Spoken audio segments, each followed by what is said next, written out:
For that channel, this is an unusual video, an unboxing. I bought a vintage kitchen gadget on eBay and it arrived today.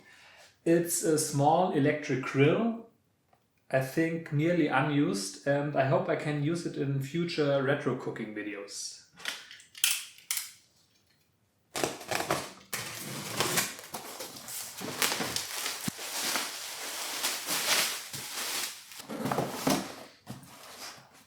The seller wrote mid-60s, but I think the design of the packaging looks more like the early 70s.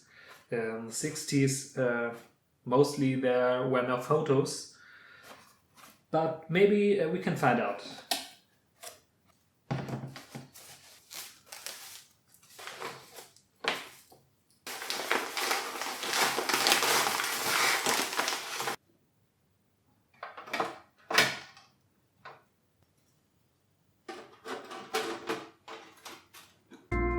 Today we offer you this lovely device, a must-have for every fan of the 70s and retro cooking. Call now, we have only a few units left in stock.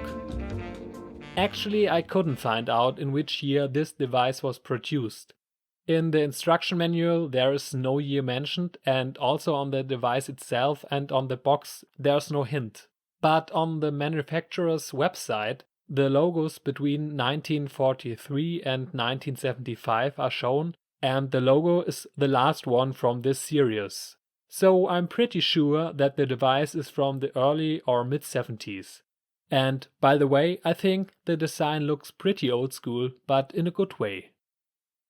I already have a similar device like this, a newer one. And as you can see, it is often in use. There are some differences. The new one has top heat and bottom heat.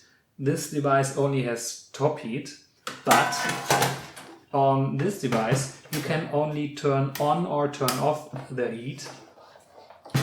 And on this device you can adjust the temperature.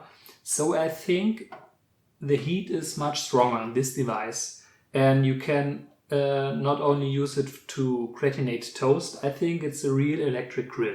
You can open this door and there's a plate with bottom heat. You can make frying eggs, like in this photo on the box. But you can also toast bread from only one side, and this is important for some toast recipes I would like to do.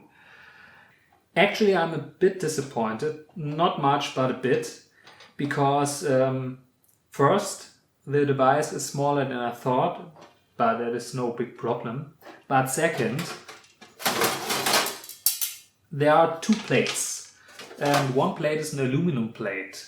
In the instruction manual it is said that you should use the aluminum plate on the top, but I think that's not a good idea because you can't really clean it very well. So I try to use the other plate on the top and this one as a bottom. So that's it for the moment. Now I want to clean it and find out how well it works.